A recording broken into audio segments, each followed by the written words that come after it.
Well, hello YouTube. Welcome back to the Bison Workshop. I'm Bob. And just as promised, I'm hooking up the speedometer for my Big Bear 400 2001. And I originally was going to use this one here. And I don't know if I'm going to use this one. I may use it, I don't know, but for now we're going to use the other one. And I'll tell you why I have two of them. I bought this from China, and I didn't realize that I had bought it from China until after I'd already paid for it, and I noticed that the tracking number was coming awfully slowly, and then I started investigating and looking and found that it was coming from China. So I waited and I waited and I waited and I waited, and then I waited some more. Well, it made it as far as Cincinnati, Ohio, which is about 260 miles from here. And it was there for about 2 weeks. So I had gave up on it because it made it that far. And what had happened was USPS marked it as received, but they didn't get it. So it fooled me into thinking that they had lost it or it wasn't coming. So I went and got another one, and I'll show it to you here in a second. This one right here.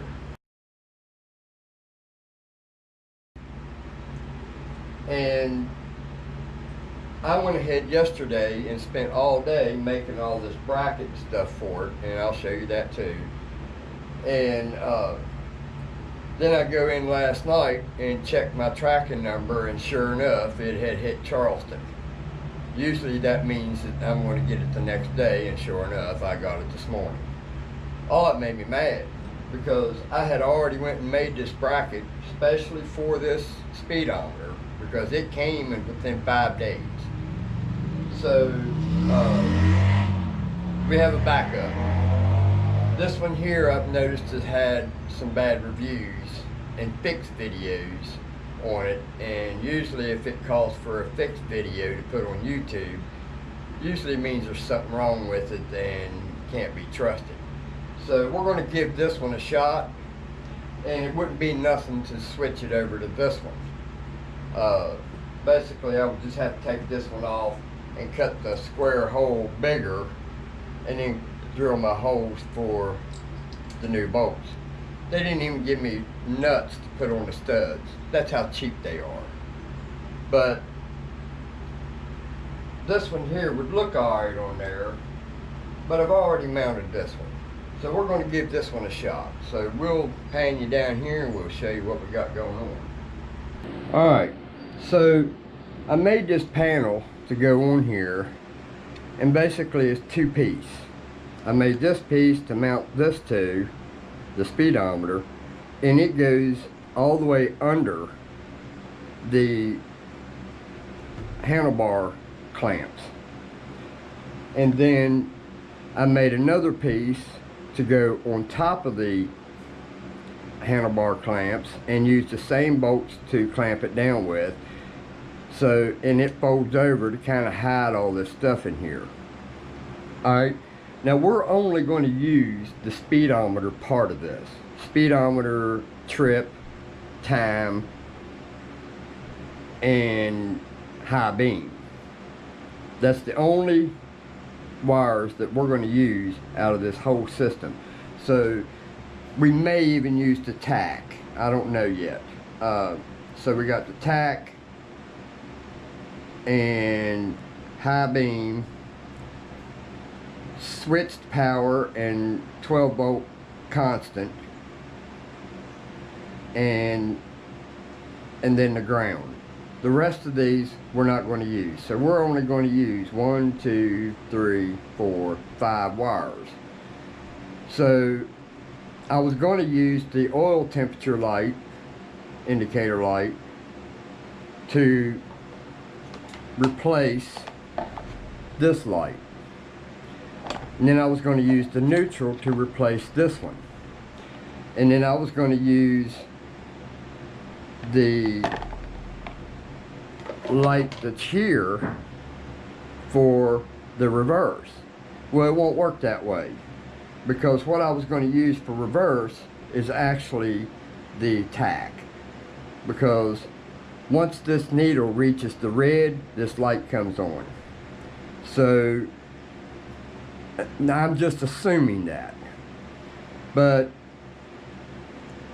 anyway, we're going to have the high beam light in here that works, so we can tell if it's on high beam. And so we're only going to use those 5 wires. Alright, well then, since I can't use the neutral, and I don't know why I can't use the neutral safety switch or light on this, for some reason this here, when I hook it to positive, it won't work, but if I hook it to negative, it works. So the neutral and the reverse works in conjunction with each other, and the wiring is kind of complicated, and I'll be honest with you, it's just complicated for me, and I'd just rather not get into that complication. So instead of doing that, we're just going to use the 5 wires that I just spoke of, and then what we're going to do is, since I have plenty of room from here and here in this area, I can put the reverse here right next to this switch. I can put the neutral right here, and then I can put the temperature right here. So I'm just going to take the temperature out of this one and put it here. I'm going to take the neutral and put it here, and then I'm going to take the reverse and put it here. The reason I'm reversing these is because I want the reverse to be right next to the reverse switching lever. So that's what we're doing next. So I've got to take this panel off again, and it's just that way. You have to keep taking things off and putting things back on to get everything fit right. So now I've got everything marked underneath here where I can put my lights. So the only thing I have to do now is drill my holes, and I'll show you what goes in that. Alright, so here's what it looks like underneath here, and the lights just slide into that. So you just take your light and slide it in this hole, and what happens is you drill your hole for this here to go inside of, and then this keeps it in place by squishing in there to squeeze that against the hole so it don't come out. So we're going to put one there with it pointing in this direction. Same with this one, pointing in this direction. And then this one will probably go in around the holder for this and the switch, and go in around here and come out. So all these wires will come out here, and then I will attach them to the switch wire, you know, with a zip tie, and just run it back in there like it should be. So we'll go ahead and take this apart. I'll drill my holes, get these installed, and we'll be back. Alright guys, we've got the lights hooked up, the reverse, the neutral, and the oil. The reverse is next to the reverse switching apparatus and neutral's over here. So we know that green's neutral anyway, so we really don't need to worry about marking them, but I am going to try to find some vinyl letters that I can put on here, or maybe stamp them in there with a letter stamp and just put a R, N, and O, maybe an O over here and a T over here for oil temperature, and then reverse and neutral. Alright, so yes, I've already started it, and there's one part that's not working, and that's the tack. These red dots out here, it's a tack. And if you watch, when I turn this on, the red dots will move up. Well, the red dots is your tack, and then this is your speedometer. Now, I haven't got the speedometer hooked up yet. I still have to take off one of the wheels and decide how I'm going to do that, and that's going to be a different video. So I've got it so that it can turn all the way without pinching any wires, and everything should be good. The fender comes up to here and goes down around here and into this, and this shouldn't be a problem right here. If it is, we can just tack it up to something there. But anyway, the one thing that I can't get to work is the tack, and I hooked it to the spade side of the coil, and it's not registering. I'll show you.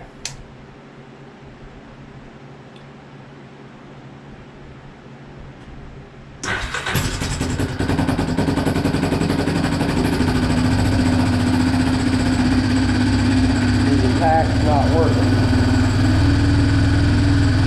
So I'm not sure where you're supposed to hook that wire to.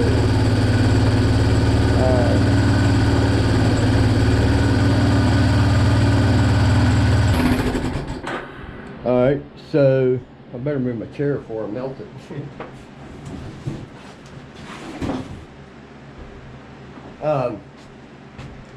So I do have one light here that works, and that's the high beam. High beam light works. Apparently it is on its own. It carries the ground from the unit, but then the hot wire goes out and it's basically on its own. I thought that's the way the neutral and the reverse and the oil temperature lights were, but apparently they got to work in conjunction with something else. So they're not independent. So I gotta set everything. I gotta set the time, and if anybody knows where you're supposed to hook the RPM wire, I don't know if you're supposed to run it to the pickup coil in the where the stator is. That's probably the case. So we'll have to see. I'm going to do some research before I do anything else. I'm not going to burn anything up. But enough of that. I wanted to also show that the brake switch that was on this master cylinder that I added, it's for a brake light switch. Alright, this new master cylinder that I bought, let me pull you off here and I'll show you. The new master cylinder I bought had a switch in there. So I should have put that wire down in there before I put my thing. I will have to do it later. That thing's too close, so I don't want to pinch my wire. But anyway, this wire here, these two wires go to my brake light. So when I hit my either handle, either it be this one or this one, my brake light comes on, and I'll show you.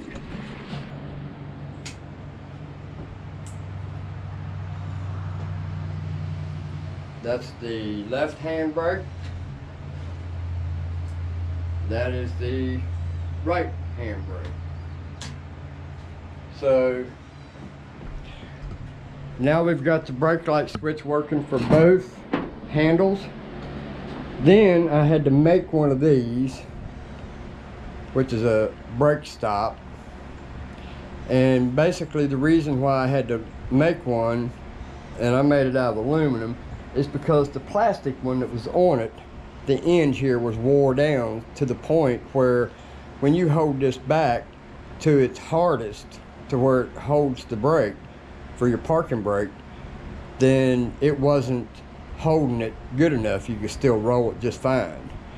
So I made a new one and made it longer, and then I made a new spring for it, just so it'll spring. So now my brake lock will work. Now on the other brake lever, it had that switch right here. Well, I found out that when this is out, when you pulled the lever, it brought that out, but when you let go of the lever, it pushed it in. So when you was in, if you wasn't in neutral and you had to pull this lever, when you pulled this lever, this switch done that. So this makes it a whole lot simpler for me to do. All I have to do is wrap this thing up, zip tie it, and it's done. Now I had thought about putting a switch in here, and if somebody knows where I can find a switch that is let's see, I think it's I think the continuity is while it's out. So I need one that when you push it, it has no continuity. So basically what this is doing is completing a ground. So this is not completing it, and this is completing it, I guess. I don't know. I have to test it again. But I'd like to try to put a switch here somewhere so that I can still use that capability. But it's not that important for me. That's basically a dummy switch anyway. That's for dummies. People who don't have enough sense to look their indicator light and see if it's in neutral. And basically all the way down is in neutral. And before you shut your bike off, you should test it to see if it's in neutral anyway. So